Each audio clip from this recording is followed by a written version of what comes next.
All right, so I am Brian Briscoe. I grew up. I was born in West Valley. Since there's a lot of Salt Lake City people here, it was actually Hunter at the time. So right by Granite High School, kind of in between Granite High School, Hunter High School type stuff. But moved to Layton when I was about 8 years old. So it's been at least a couple of years.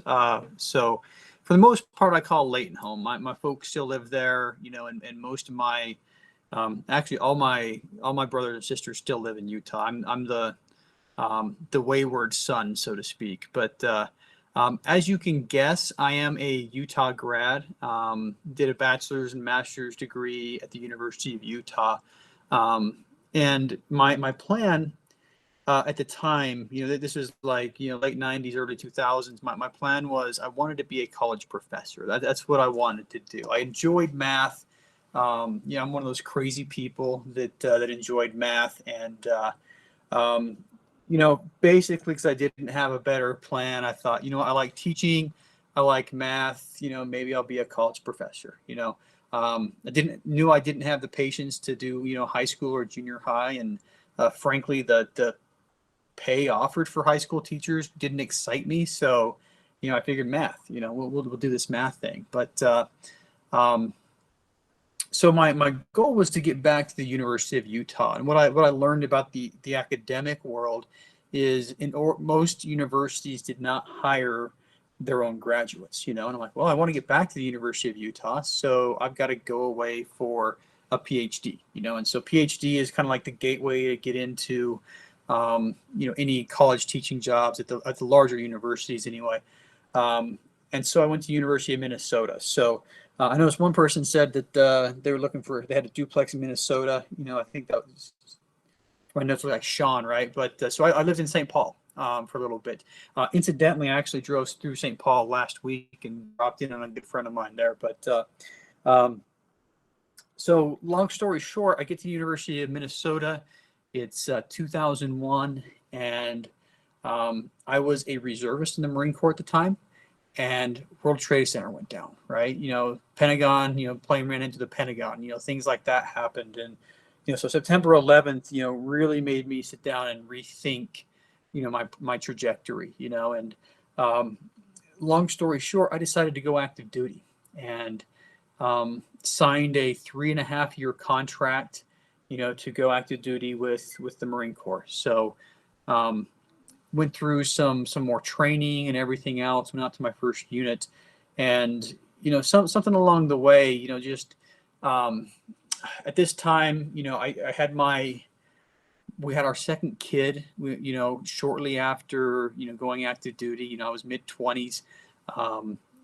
But somehow the math didn't work out for me. Math major, I'm pretty good with math. But what I started realizing is I was making as much as a military officer with 3 to 4 years of service as I would graduating a PhD program in academics. And I started scratching my head thinking, why should I go back to the university, try to get a PhD if, living like a pauper for 4 years is only going to get me the same salary I'm earning right now.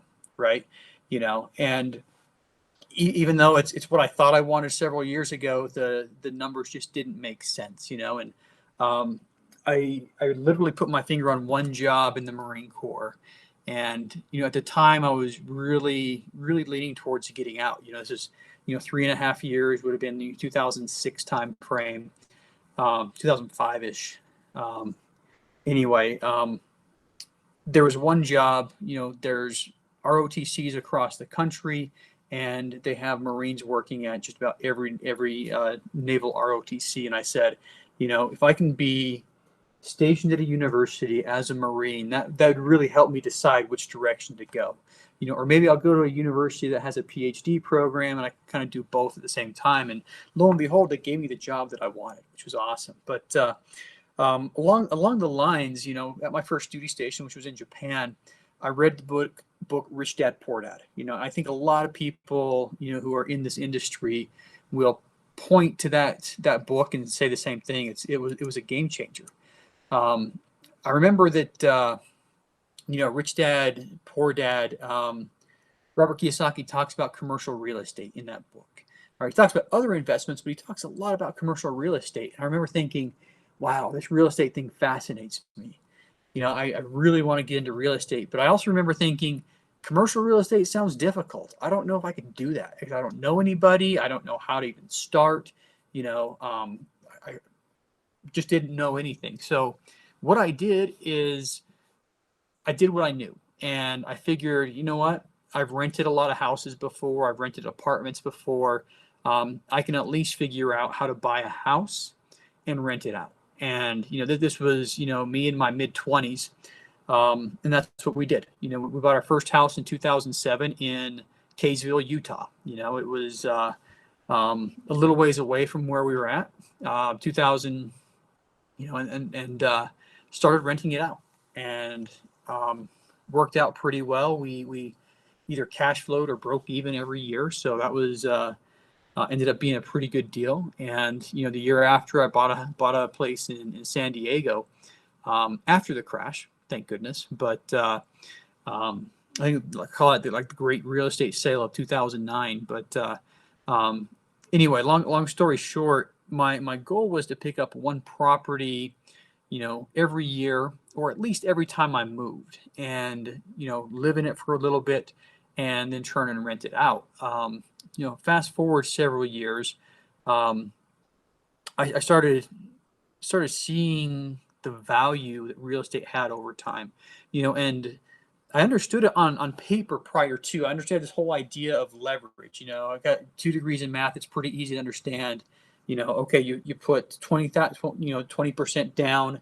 A bank comes in with 80%. If the property appreciates by 20%, you doubled your money. If it appreciates by 10%, you've earned a 50% return. And that stuff I understood very well. But owning those properties was a proof of concept to me. I don't think single family, 1 or 2 or 3, 4 single family homes will make somebody rich or financially independent. For some reason, I kind of thought it would, but end of the day, I started looking at real estate as my exit plan to the Marine Corps. So about 3 years ago, and incidentally, let's see, today's Thursday, right? I retired a week ago today. So just retired from 20 years of service. Technically, I'm on what's called terminal leave, which means I've got a bunch of vacations saved up, and I'm technically active duty for another month and a half, I think. But so basically, I started looking at that light at the end of the tunnel of a Marine Corps career, and 20 years is like the first opportunity where you can retire and you get a pension, which is absolutely amazing that they still have. I think it's kind of archaic, but I'm still going to cash the checks.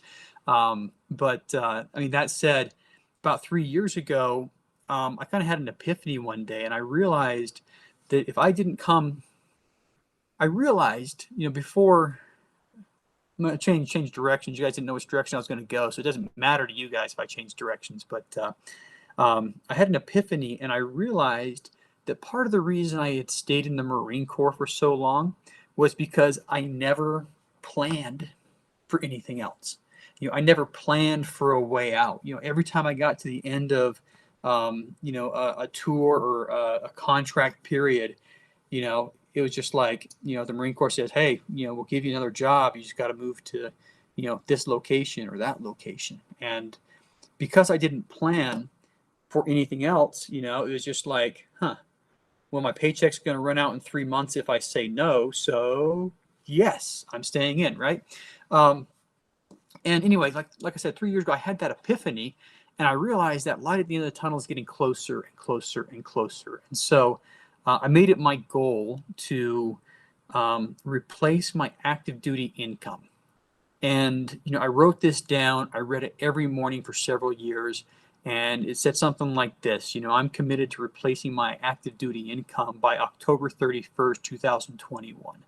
I wrote this in late 2017, maybe early 2018, and that was something that, like I said, I read every single morning.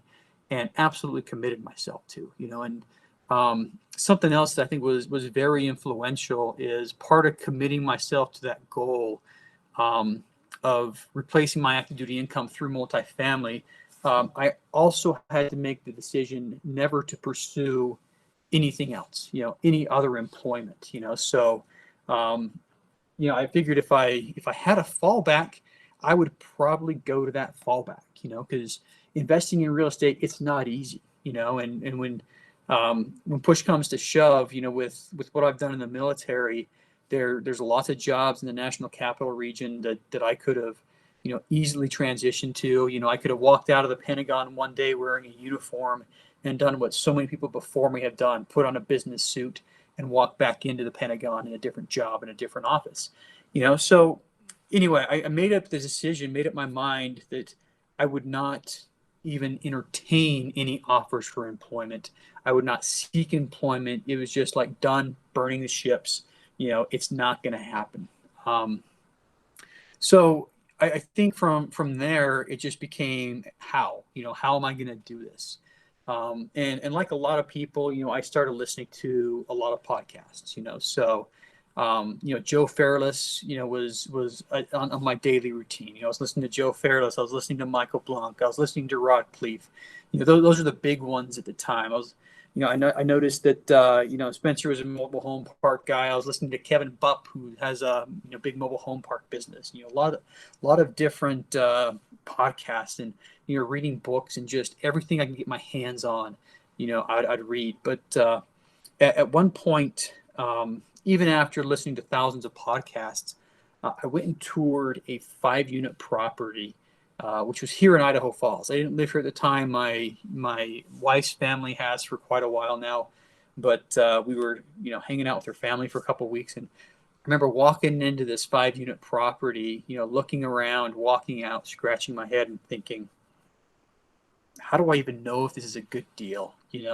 There's a purchase price there, and there's in-place rents. I mean, how much is it going to cost to maintain? How much is it going to cost? Am I going to have to replace the roofs? And, are there going to be significant vacancies? Are there, and I understood the whole idea of due diligence, but I knew that, even if I got this property under contract, could I do the due diligence? I don't know. And, it just hit me like a ton of bricks that, I need more help. I can't just do it, without a lot of education. So, ended up along the way, right before this happened, actually looking at timelines, right before this happened, we sold one of our houses. We had another house on the market, and so I tapped into that money, and I paid for coaching, which I think is, also a very, important step in my journey. It's not, I don't think you have to do coaching. There's a lot of people who have made it pretty far in this business without going through coaching. But I think the community that the coaching program provided, really helped me. Being around other people who were doing what I wanted to do really helped me. And that's why groups like this, are really key to basically getting to where you're going, being around other people who were doing what I wanted to do gave me confidence, because I looked at people and I realized they were normal people. There was nothing like super special. They didn't have, they didn't wear capes, and fly through the air rescuing, kittens from trees or whatever. But I mean, there's nothing worse than having a kitten stuck in a tree. But I realized they were just normal, everyday people, and for the most part, they weren't any better or any worse than I was. And that gave me a lot of confidence, just like, hey, if they can do it, I can do it. If they can do it, I can do it. So kept on, and, this is like pre-Zoom, boom that COVID created. But, a couple of people that I met in, some of the networks that I was hanging out with, and I was in, several different networks, but we started Zoom calls, and we were chasing properties together, and we were doing all, basically going through all the motions, trying to put offers in, looking at funding, looking at everything else, and, started to, like I said, get a lot more confidence. But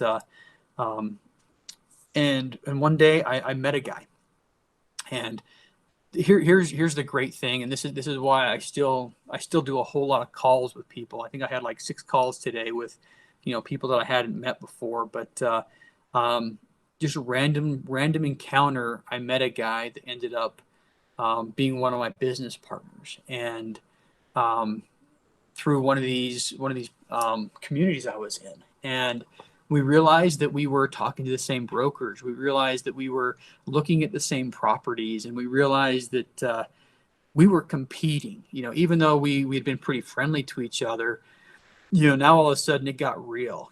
Because instead of talking hypothetically about stuff, it was now we are both looking at the same property. We are both putting offers in on that property next week, and both of us can't win, type stuff. And so we decided to collaborate, and that was like the first step I had in partnership, was to collaborate with a guy named Eric. And um, basically from there, we got to the point to where we started collaborating on more and more, and we started to expand, the things that we would do together. At first, it was just, hey, we know we're looking at the same deal. We know we're both about to put offers in. Let's just, go in together, put an offer in this property together.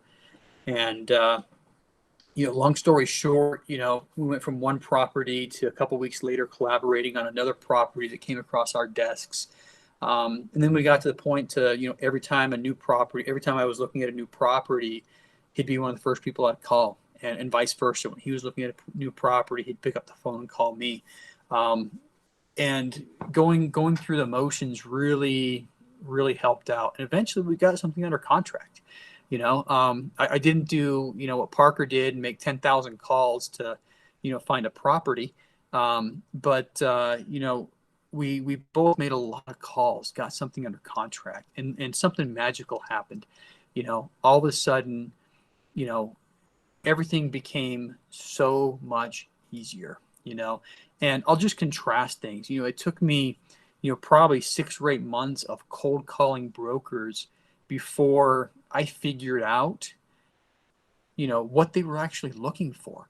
When I'd call a broker and they started asking me 20 questions, I thought they were trying to get to know me. I'm like, yeah, that call went really well, but they were sizing me up, and I didn't even realize they were sizing me up, which was crazy. But just to contrast things, Idaho Falls now, I've been here for 2 weeks. I called a property manager, 2 days ago, and I basically said, hey, I'm looking to, eventually buy some properties in this area. Here's what we've done. We've got 700 units in the Southeast. Here's the website. Here's what the portfolio looks like. And all of a sudden it's like, well, let's go to lunch tomorrow. Let's do this. Let's do that. I'm going to introduce you to these guys. I'm going to introduce you to those guys, and the magical thing that happens, and this is a conundrum, and it's something that's a little bit difficult for people to stomach. In order to buy a property, and in order to get experience, you have to have experience. It's just like, I didn't realize that when I started things out, but it's one of those things that's absolutely true in this industry. Now it is true, you can go from a duplex to a quad to a 10plex to a 20, but you still have to have a little bit of experience at each jump. But going from a handful of single families that I had to trying to purchase a 50 or 100 unit, it was probably next to impossible without having the right people behind me. So if I could go back and do anything to accelerate the process, I would have started networking sooner. When I started listening to the podcast and everything else, I knew networking events existed. I never looked up any of them, never saw where any of them were. They were all still in person. There's probably like, one in the entire world that was over Zoom at the time. But yeah, if I were to go back and do things differently, I think I would have focused on the networking portion first, to be able to, grow in leaps and bounds. And then the other thing that I think really, really helped was just the mentorship, having somebody that I knew had my back. Now, granted, I paid for him to have my back, right? But you don't have to go the pay route. But having a mentor who's been there and done everything that I wanted to do, and being able to pick up the phone and text or call him, whenever I needed to, was also something that was an enormous help to me. But anyway, where we're at right now, we've company is Four Oaks. We've purchased 9 different apartment complexes. We're about to come full cycle on our first couple, actually. We've got 4 properties that are, all within a couple of miles of each other. That we have a couple of brokers that are marketing for us. And it's, I know a lot of people are, a little frustrated with how competitive the market is. But what I'll say about that is I was talking to somebody local. John knows the guy, Tyson's dad, but talking to somebody local, and he was saying that back in the 1980s, he bought a property, and I don't remember if it was Santa Barbara or Malibu, but one of those coastal towns north of LA, and he said he couldn't fathom paying $80,000 for a house there. Because in the 80s, 80,000 was just so much for a house, and it was crazy. But early 80s, and that's something that really helps me out a lot when I'm looking at the feeding frenzy that there is out there right now. And I've been in the business for a couple of years now, and it is a lot more competitive now than it was 2 or 3 years ago when I first jumped in. So it's a lot of times we look at the prices. You look at the prices of real estate now compared to a couple of years ago, and you wonder, man, are there any good deals still out there? Well, guess what? In 2018, there was a lot of people who were saying the same thing. Man, are there any good deals still out there? And, in 2014, I talked to a guy who came on my podcast a couple of weeks ago, and he says, he started in multifamily in 2012, and by 2014, he was thinking, man, all the good deals are gone. But the great thing about real estate is we have not just decades, but we have centuries of data saying that the numbers will very likely keep going up. There's everything's cyclical. There might be some plateaus, and then there might be some minor corrections to the market, but got hundreds of years of data saying the market is going to keep going up. But looking, so I mean, as far as not getting down into the weeds of the mechanics, and I don't know if anybody wants to know mechanics. I'm happy to share mechanics, but I've also had some very serious mindset shifts, going in. And I started out talking about the Rich Dad Poor Dad, but I've had some very kind of defining moments along those lines where, back in 2004 when I read Rich Dad Poor Dad, I'm like, real estate, I can do real estate, but I can't do commercial. I didn't realize it at the time. That was a huge limiting belief, and then when I toured the property here in Idaho Falls, as I talked about, that 5 unit that's about 3 miles from where I'm standing right now, I also had another limiting belief that I didn't realize at the time. I thought that in order for anybody to take me serious in the multifamily world, I had to own something multifamily, right? And so my plan was I'm going to buy a 5 unit, then a 20 unit, then try to slowly scale up, and then maybe I'll try to syndicate. Also a limiting belief, and you don't have to. You can. It's a valid way of doing it, and there's nothing wrong with it. But I looked at that as my only viable option. It wasn't until I started getting around people, and I still remember this. And I talk about this a lot, and if you guys have listened to the podcast a lot, I probably mentioned this like a dozen times. But I remember sitting in a big conference room where a guy put his hands on my shoulder and went like this with his arm and looked around and says, "Look at all those people right there, because none of them are any smarter than you are." It's like a lot of those guys have large portfolios. You can do it too. But that was another big mindset shift for me, and I had lunch with him a couple of days after that, and He ended up telling me, he's like, hey, look, you don't have to do that 5 unit first. You don't have to do that 10 unit first. It'll take some work. It'll take, a lot of preparation, but you can get there. You can get there. And so, you know, words, from a very high level, words of advice, the answer is it's not there. There is a big barrier to entry. I'm not going to deny that. Okay. Brokers control the deals, lenders control the money. And the way to get into this business is you have to understand what the brokers are looking for, and you have to understand what the lenders are looking for.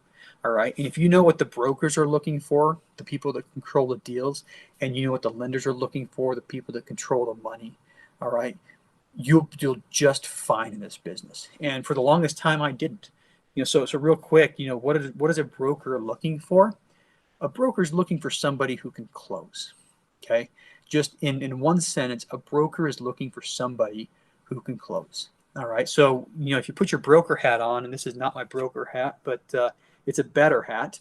If you put your broker hat on and look to see how they tick, they get paid by commission. They only get paid when an asset sells, and if brokers are anything like me, they're a little bit lazy.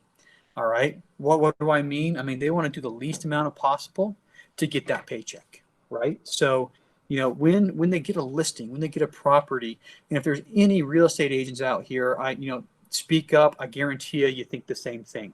You're looking for the quickest sale and putting in the least amount of effort. Because if you can get a sale in a couple of days, that extra commission for, knocking the price up a little bit here, a little bit there, it doesn't matter a lot. So when you look at what a broker is looking for, yeah, they want the best price possible, but they are looking for somebody who can close without any headaches at a fair price, because they have to keep the sellers happy too, right?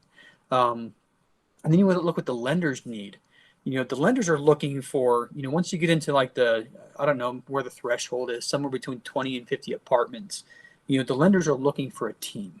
All right. They're not looking for an individual, unless you're coming in with a net worth of 10 million or above, as an individual, you're probably not going to, do much, above the 50 unit mark. But they're looking for certain things. They're looking for net worth.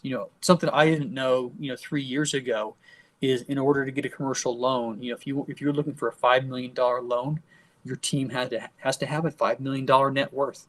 That's one of those little non-negotiables in the lending world. They want to make sure that their bases are covered. Lenders are looking to, so if brokers, are trying to look for somebody who can close quickly, lenders are looking for low risk. Okay, they are looking to mitigate risk as much as possible. So they want to give you a loan, but they want a low risk loan. They want somebody who's going to be able to pay the loan for as long as they own a property. So, if you have a net worth greater than or equal to the property and you default, guess what? Depending on your loan terms, they can come after your personal assets. And if you have enough personal assets to cover the property, you are low risk. They're looking for liquidity. So they want to make sure that you have enough money to pay the bills, even if the property doesn't. So if something happens to the property, there's a mass exodus because, I don't know, the power plant down the street exploded. I don't know, make whatever up, but they want to make sure that you have enough liquidity to, pay the mortgage for, maybe up to 12 months. So they're looking for a lot of things like that. But the biggest thing is they're looking for experience. You got to look at this. If you're buying a business, the lender's going to be looking for experience. And if you don't have experience or somebody experienced on your team, you're not going to get the loan. So, I think if you look at what the brokers are looking for, you're looking for what the lenders are looking for, if you can align yourself with their interests, I've got to be able to close and close quickly without any headaches. There's a lot of things that go into that. And then for the lender is, I have to have a team that has net worth, liquidity, experience, and, maybe a couple of other minor things as well. If you can build your business and build your model around that, you'll strike pay dirt a lot faster than I did. It took me a year and a half of, looking at properties, underwriting deals, before closing on our first. A year and a half is closer to it. before closing on our first deal. But anyway, earlier on, I said I made the goal of replacing my active duty income. So another fun fact is, yeah, we've done that. I've earned more from my multifamily ventures so far this year than a full year worth of military pay. So definitely it's something that can get you where you want to go. We're about ready to come full cycle on a couple of properties, and just giving you like the owner perspective. We bought a property a year and a half ago at 2.4 million. We put 800,000 into it. Actually, we had budgeted 800,000 to go into it. We've only spent 600 of our $800,000 capex budget, and we've got an offer in at 5 million. So our all-in price is around 3.2, and we've got an offer at 5 million. If we sell it at 5, our company is going to bring home somewhere between $500,000 and $1 million. Now there's 7 of us. We've kind of grown our company to the size of a much larger operation because we want to be a much larger operation. Another property we bought, we closed on in December.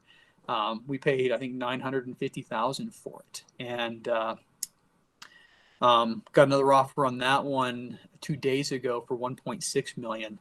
We countered at 1.8. So this, I haven't done the math on that one. The numbers, I mean, since we're starting with a much lower number, the total amount we're getting back is going to be less. But buying at 950, and I mean, you can't do that here in the Wasatch Front. 950 buys you a duplex on the Wasatch Front. But in South Carolina, it bought us a 28 unit, which was nice. But if you can buy at 950 in December and sell it for 1.6 in August, unfortunately, or depending on how you look at it, fortunately or unfortunately, that's not us. A lot of that's what the market's done in the last 8 to 10 months. So from buyer standpoint, what we're doing, we are still actively looking for properties. The competition is intense. We closed on 5 properties last year. So far this year, we've closed on 1. So it's a much different game. We're having to sharpen our pencil, dot our I's, cross our T's, and get as aggressive as we can with our offers because everybody else is too. But something that I firmly believe, people who lose money in real estate, are people who are short-term investors. I think, and there's always examples that you can use to counter this. But the market, the real estate market over the last couple of centuries has basically gone up and up and up and up. Now, obviously, there's some towns where that doesn't work. I know a lot of money, several years ago when oil prices are high, went to, a couple of towns in, the Dakotas, the north area where fracking was all of a sudden a big deal. There's some towns close to military bases that closed that, kind of buck the trend. But for the most part, in the U.S. and in the world, real estate prices keep going up. So is it a bad time to buy? No. I don't think it is. I think you just need to be careful now. It is not a bad time to buy, but it also happens to be a great time to be an owner. I'll tell you that. But anyway, that said, that's basically my story. I didn't get into a whole lot of weeds. I don't know if anybody wanted me to get into the weeds, but did anybody have any questions? I'll open kimono. I'll talk. I'll answer any question. We love weeds. You love weeds. What weeds do you want to get into? I wanted to get a look at your time management, working a full-time job with a family and building a business that was basically ready to go when you retired. A lot of people wait until the business is like halfway there before they'll quit their job or they retire. And then after that, then they'll really go in and build it. But you really had a full business you're ready to fall back on that is now equaling your employment income. So I think that getting into that new career and managing that time, I think would be really helpful for those of us who are struggling with Great. Great question. Great question. Thanks for that. So, it was a huge time commitment. It really was. I basically looked at all my hobbies and said, okay, that's out, that's out, that's out, and that's out. Okay, real estate became my only hobby, is what happened. I used to like to play the guitar. I'd get home in the evenings and kids would go to bed. I'd pick up my guitar. It'd be kind of like a little stress relief for me. And some days I'd play, for 30 minutes to an hour. I haven't touched the guitar. There was probably a period of 3 years where I didn't touch the guitar besides when I took it off the wall to pack it and move, things like that. So essentially what I did is I looked for every little bit of white space in my daily calendar. All right. So I started doing this right when I moved to the DC area. I hate driving in traffic. I really do. And DC has some of the worst traffic. I'm not going to say imaginable because I've seen worse. Mexico City, Bogota, Rio all have traffic that are so much worse than DC. But, I decided to take the metro into work every day. There's a Pentagon metro station. So what I did is I carved out some time. I'm like, okay, I'm going to be on the metro for about 45 minutes in the morning and on the metro for about 45 minutes in the afternoon. All right, I bought an iPad, this one right here, actually. And that was loaded with everything I needed to analyze deals. I would download podcasts on it, ebooks, everything I could put on that was there. And so that was one white space that I used for real estate. So 45 minutes on the way to work, 45 minutes on the way home from work. Okay, was dedicated to real estate. Fun fact, Pentagon has really crappy Wi-Fi. Imagine that, big government agency. You don't expect them to have good Wi-Fi. The Pentagon gym had really good Wi-Fi. All right, and active duty military, you're encouraged to stay in good shape. And I would say more than you're encouraged, you're required. And you're allowed to use your time during the regular workday to go work out. It can't be excessive. And so a couple times a week, I would take said iPad down to the Pentagon gym. All right. I tell everybody at work, hey guys, I'm going to the gym. Okay. Didn't lie to them. I just didn't tell them that I was going to sit at the table in the back of the Pentagon and work on real estate, or I would sit on the exercise bike and, slowly pedal while tapping out emails on my phone. All right. So essentially what I did is I looked at my day. I found every little bit of white space that I had possible, and I converted it to working on real estate. As far as vacations, I had this talk with my wife, and I'm like, hey, look, every day that I'm taking off, I want to be using it to do real estate, and I get 30 days of time off a year as an active duty Marine. Seems like a lot, but they count weekends too, which is dumb. But if I take, Friday through Monday off, it's 4 days, but anyway, every day of leave I took off, and I would take leave specifically for real estate activities. I decided I start going to conferences. Went to a bunch of conferences, and I take a couple of days of leave, for the conference and a couple of days after the conference so that I could follow up with people after the conference. But as far as, going back to the Pentagon, terrible place to work, and for the real estate, terrible place to work. I take this phone and I would put it in a box before walking to my office. And I was basically dead to the rest of the world for 8 or 10 hours while I was in there. But I had to schedule calls with everybody, send an email to somebody and, hey, let's talk at 10 a.m. And I'd walk out of the Pentagon at 9:45 or whatever, get to the one spot in the courtyard where standing on my left foot, with my right arm in the air, I'd have cell signal. But really, that's basically what it took. And the vacations ended up being, let's go to South Carolina to look at properties. There's other stuff there too. Fortunately, my wife's from Columbia. She's got aunts and uncles, cousins.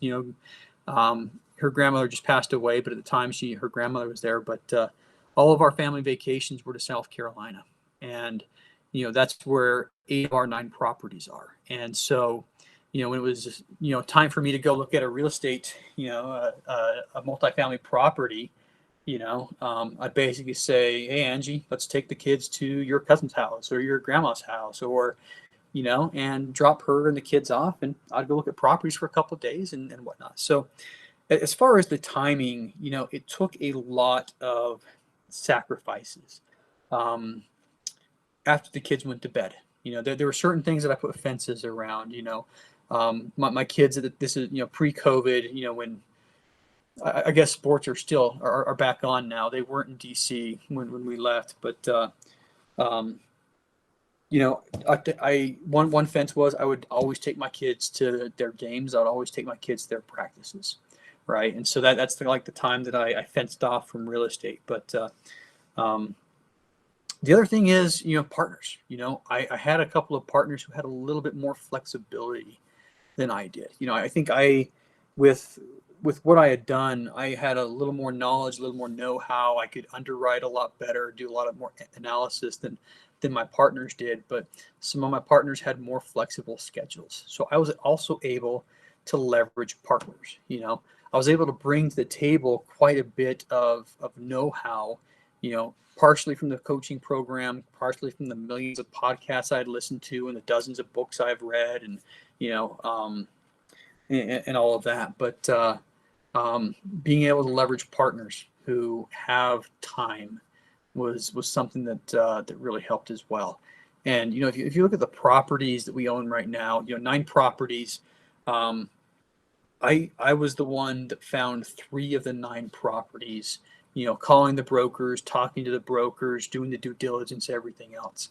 A couple other properties, was definitely a part of the acquisition side.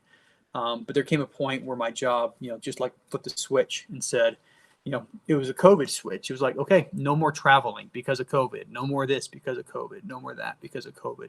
And I really had to rely on the partners, so I was doing as much as I could from home, while they were still able to, cruise around their local area. So, yeah, as far as time management, I'd get up in the morning and on the metro, I was doing real estate. At lunches, I was doing real estate. Coming home, I was doing real estate. I scheduled 1 or 2 calls a day for real estate, where I'd walk out of the Pentagon and, take a 15-minute break and just, hey guys, I'm going to go walk around. And on the way home from work, I was doing real estate. And then typically when I got home, 3 to 4 hours, trying to be a dad and a husband. And then 9 o'clock, kids go to bed, typically from 9 to midnight. I was doing real estate. And then I'd wake up at 5:30 the next morning and do it all over again. Is that enough weeds, or do you want more weeds? Um, it's basically just making use of every spare moment. You got to be obsessed. Yeah. Did your family get sick of it? Because I know in my case, my husband's just working away at his W-2, and he has kind of picked up some of my slack for me, very supportive. But I know I hear there's a lot of resentment in a lot of families over real estate. My wife and I had a conversation, about 3 years ago, and she's always wanted to live close to family, right? And we're in Idaho Falls. Her 2 sisters live, I could probably walk there in 8 minutes. Okay, that's how close we are to her sisters right now. And for the 20 years she was following me around, she always wanted family, and she was always like, "Hey, we got to move to, where my sisters are at." And so the conversation we had went something like this. It's like, hey, I want to do this real estate thing, and if I'm able to do this if it works out, we are going to be able to live wherever you want to live. And oh, by the way, it's going to come with sacrifices. And we talked about it. We talked about the pros and cons. This is what life looks like if I don't do it. Even if I retire, there's not very many jobs for somebody with my skills in Idaho Falls.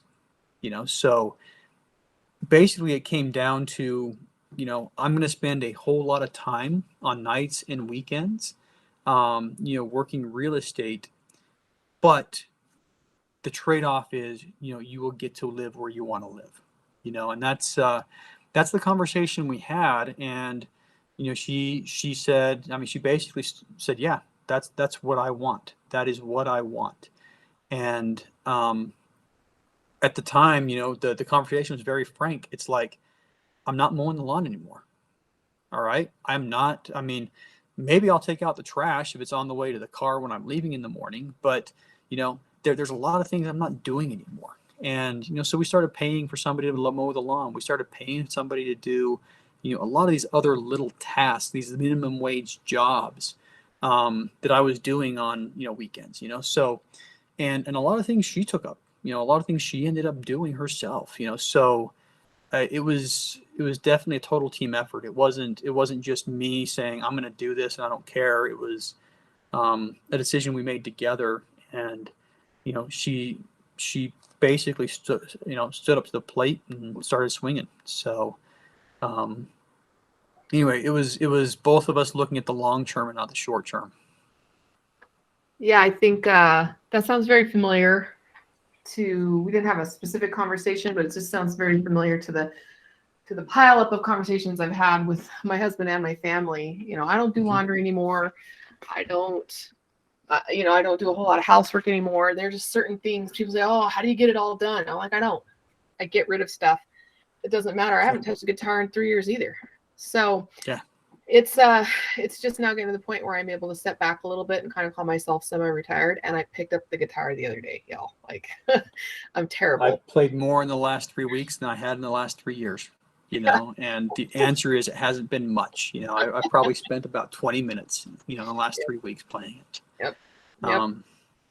But I mean, it does take time. If you're working a full-time job, there is going to be a sacrifice.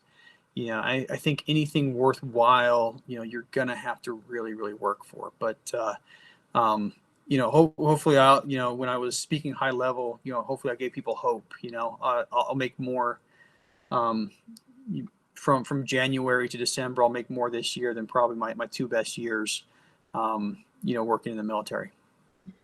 And a pension on top of it. Yeah.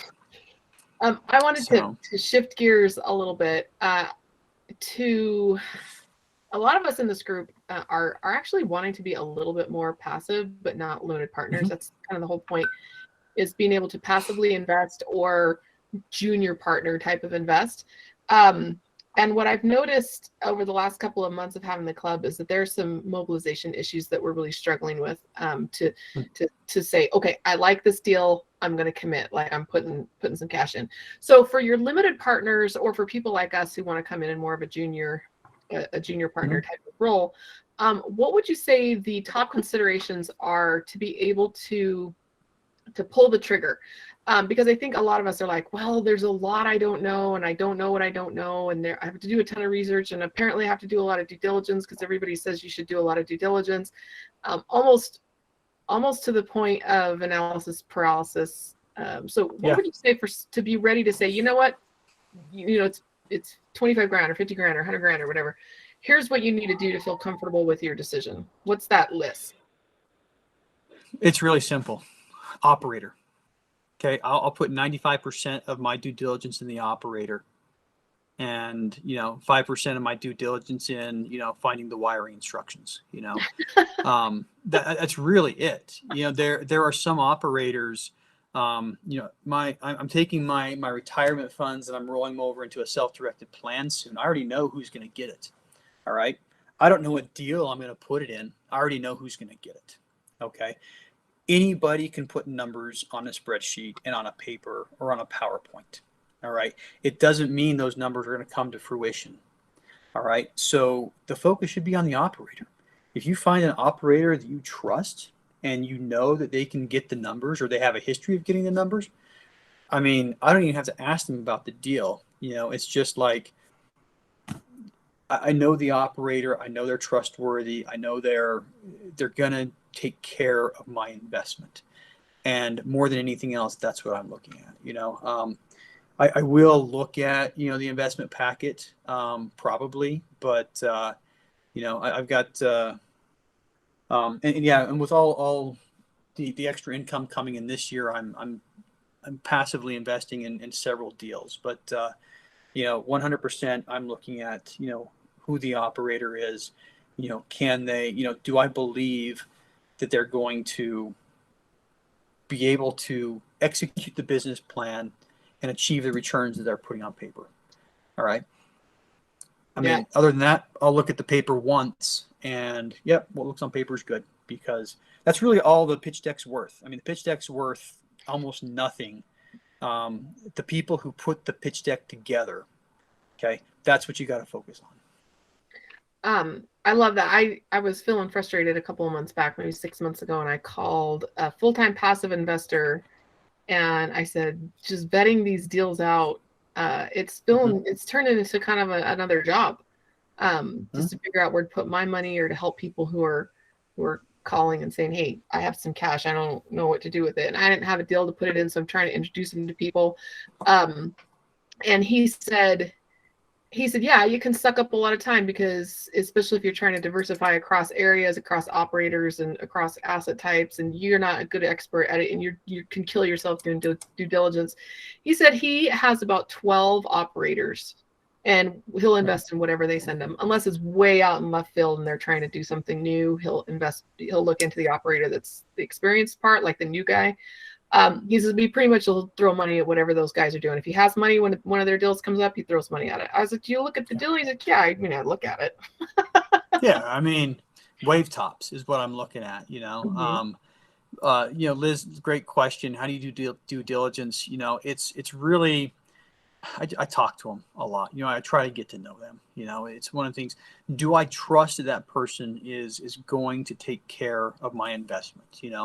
And does that mean they have to have experience? Not really. I would potentially invest with people that I know well on their first deal as well. But it really comes down to what your comfort level is with things. But some people will say, I'm not going to invest with anybody who hasn't come full cycle on a deal. All right. And that's okay. I mean, that does help. But I also realize that any idiot can make a fortune, just by having bought something at the right time. We bought, like I said, the property we bought for $2.4 million. We put $600,000 into it. So we're all in price, including closing costs and everything else. Between 3 and 3.2, we can sell it for 5 right now. We probably forced the appreciation up to 3.6, 3.8, but the market did the rest. So sometimes I don't even think, their numbers on going full cycle, on previous deals really matter that much, because the market has been so hot recently. End of the day, do you feel comfortable with them? Okay. Can you pick up the phone and call them and ask questions? All right. Are they going to give you time? Little things like that. Do they communicate well? And that's where you can talk to, previous investors. Do they communicate well? And, you can also ask about performance. I do think that's also important. If they have several properties, are they paying out distributions? And if not, why not? And there's a couple questions to ask like that. But end of the day, it just comes down to a comfort level. Do you believe that person or that group is going to be able to achieve the results, and why? And if you can say, yes, I believe they're going to achieve those results, then you're good. What are some red flags that you would say that either an operator that you like and and you trust, and maybe you've even invested with them before? I've been personally close to, or involved with, or almost sucked into too many Ponzi schemes, and a lot of people who've gone to prison. I actually will speak occasionally on how to avoid the scams. And so people who start out great, but maybe they get caught up, or people that you would be like, I'm not going to invest with him. What are those big red flags that you're looking for? I mean, people just have to be honest and open. I mean, ask them tough questions. What's the worst thing that's happened on one of your deals? And stuff like that really helps. Are they open and honest? Do they communicate well? So, yeah. I mean, there are people that I know that have been in jail because they essentially did a Ponzi scheme. And it's really hard. I'll tell you, it's really hard when stuff like that happens to people. Everybody who knows him is like, wow, I never would have thought he would have. Yeah, but as far as red flags on numbers, I mean, I'm a numbers guy. Things you ought to look careful on. Refinances. If people are baking refinances into the numbers, that can very easily boost returns. I really think the biggest thing you need to look at is, do the operators align their interests with the investors? Okay. So for example, am I going to make money if you don't? Is the question. All right. And there's lots of ways I can make money at the expense of my investors.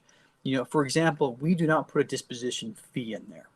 Okay. Disposition fee, when we sell it, we take a fee, percentage of the sale. A lot of people put 1% to 2% disposition fee at the end. It's not wrong.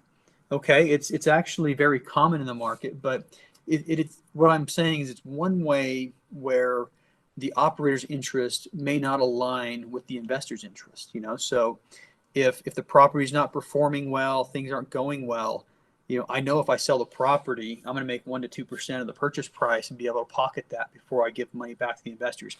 Little things like that, I'll look at, and I want to see interests aligned as closely as possible between operators and the investors, and the way we do that is we just do a straight split. We don't do, hello. Yeah, we don't complicate things. We just do a straight split. It's pretty simple. If you make money, we make money. If you make a lot of money, so do we. If we make a killing, so do you. So that's probably one of the biggest things is just knowing, looking over the sheet, looking at the deal structure, making sure it makes sense, and making sure it aligns, what my interests are with, either me as a passive investor. I want to make sure that they're looking out for me. And the best way to make sure they're looking out for me is if our interests align. What are some of the fine print things that can trip you up? Because a lot of times the deal structure looks great to me on the surface, but then you go and read the PPM and you're like, you're gonna what? So what do you watch out for that? PPM makes every deal look bad. That's an attorney's job, right? I mean, I read the PPM on our first deal and I was like, oh my gosh, I want to stop doing this, right? And that's kind of the purpose of the PPM is to explain all of the risks. I do look at risk profile though, what is it going to take for me to lose my money? And once again, that's how you have interests aligned is, if, and what kind of profit do they have to make in order for me to get my money back? And that's kind of what I will look at as far as how the deal is structured. So if deals are structured in certain ways, it could take me a long time, or the property has to, if the property has to appreciate, 25, 30% in value for me to make my initial investment back, that's a red flag to me, and so I will actually look at that and say, what's it going to take for me to get my money back? Simple, preservation of capital, number one. And, yeah, like I said, if it's going to take a lot, if the structure is set up, maybe there's a lot of fees in there, or a split that's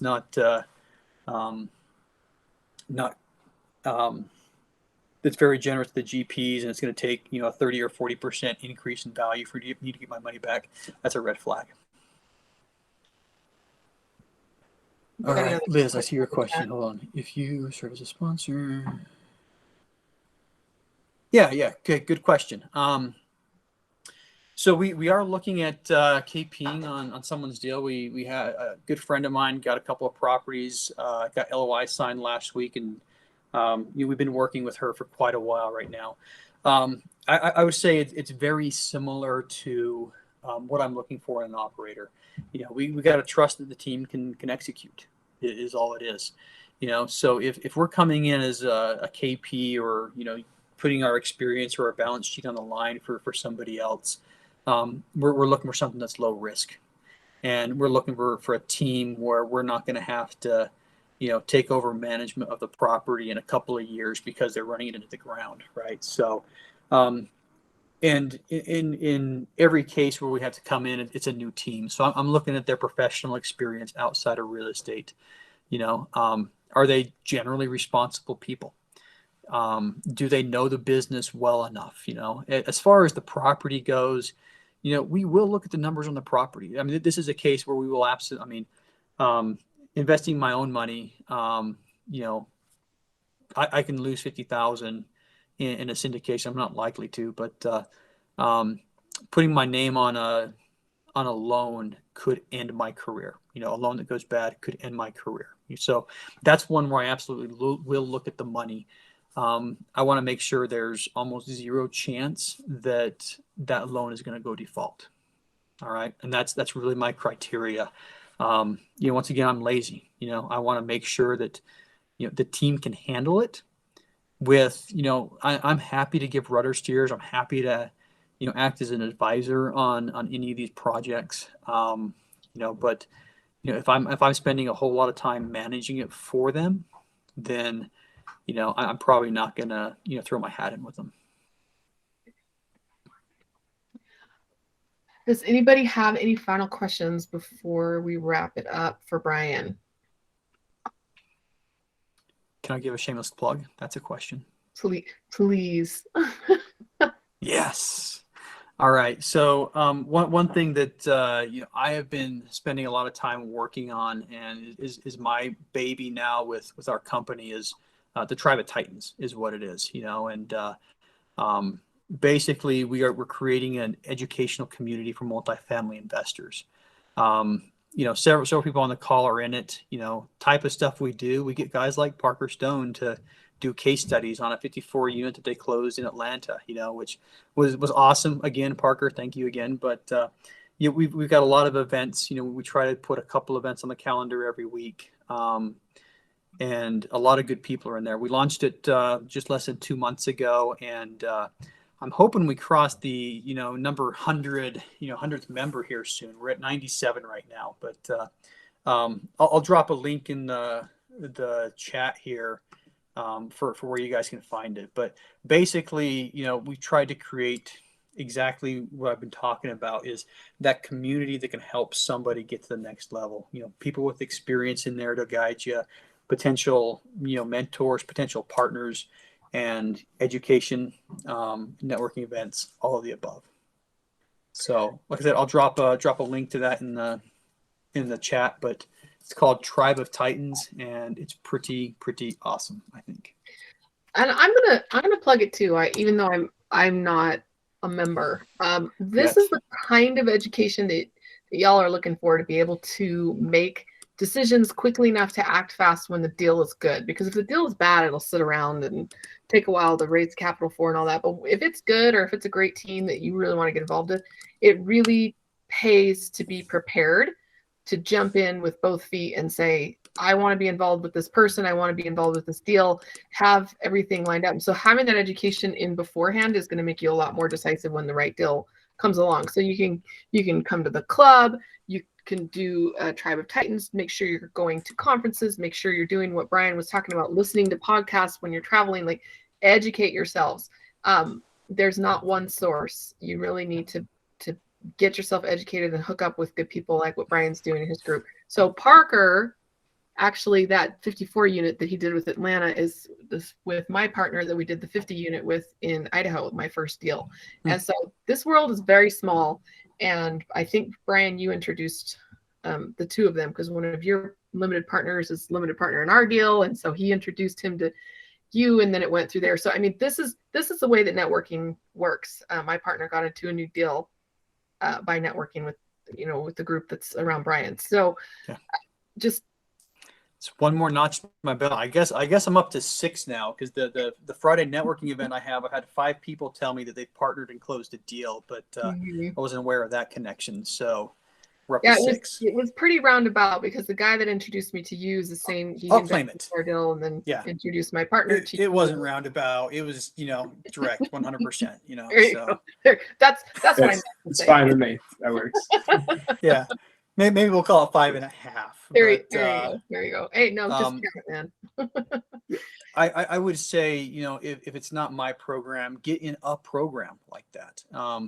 And, they're full disclosure, small subscription fee, $30 a month. But that link will take you to something they'll give you first month free, so you can try it before you actually buy it. So, that's I a mean, smoking deal. That's it's a smoking deal. How many of Yes. you have, I mean, I'm not going to ask you to raise your hand, but how many of you have spent more than $10,000 on a mentorship group or mastermind? And I'm not saying that there's not value there in those expensive masterminds, but you're going to be delivering a very similar value for $30 a month. That's crazy. Yeah. So, I mean, $1,000 a month. It's ground floor. We're going to keep and the way the platform is set up is, we can't change somebody's price without kicking them out of the program. Right. So, we're adding a lot more content every day, almost every day, but weekly, every week we're adding new content. Let's put that. That's an honest answer. But, we put the price, we set the bar super low, so that we could hit like that threshold to where, magic is happening, where there's enough people in there where the chat room's not dead. So, once we get up to, a bigger number than 100, that price is incrementally going to go up. And as we start bringing more functions online, the price for new members is going to incrementally go up. Jump in right now, your grandfather to $30. Get in while you can. That's a really good deal. Like I said, I know people who spend $1,000 a month and they fly to the location every month for masterminds and boardrooms. So I spend more every month on these things. I probably spend 5 times as much a month on these things than, the program costs. So got to get work done somehow. So put things in perspective. Awesome. That's why I'm so happy right now. So Brian, I have one request. The next time you get a deal, will you let us know as soon as you either get an accepted LOI or get on a PSA? Because if we want to come in and raise capital, we need to know, because we're like herding cats over here. We got a lot of people to mobilize. So we need to know as soon as possible, and we will get our act together, because if we want to invest with a great operator who knows what he's doing and is going to do right by us, like you're the kind of guy that we're wanting to partner with. Thanks. I appreciate it. Yeah. We'll keep that in mind and talk to my partner now. Full disclosure, our last, I have 4 partners, so I got 20% say.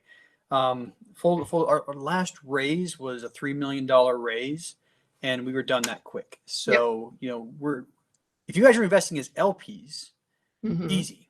Yeah. That's right. I remember. Yeah. If you guys are investing as LPs, super easy. We're not giving very many GP positions to capital raisers right now, because we can probably raise 5 to 10 million, maybe more for our next deal. So, but if you guys want to come in as LPs all day, every day.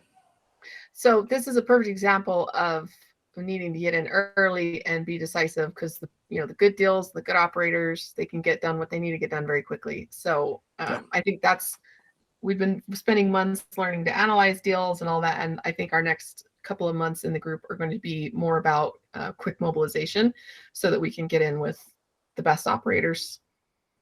Yeah. Awesome. Thank you so much for coming, Brian. Not a problem. think a lot of us relate to your story, from the perspective of building a business while we're busy and doing whatever it takes to get there, but, doing whatever it takes time management wise, but, being honest and easygoing and approachable. So appreciate it. No problem. Thanks. Appreciate you guys listening to me. I mean, yeah. All right. Well, I just posted those survey links again up in the chat. If you want to grab those, I made them public because I was wondering, why hasn't anybody filled these out yet? It's because they were private. So they're ready to go if you want to fill those out. And then we will see you all next week, same time, same link, and we will be crunching a new deal. Boom. Thanks, guys. All right. Thanks, Brian. Thanks, Emma. See you. Thanks, Brian. Thanks, Emma.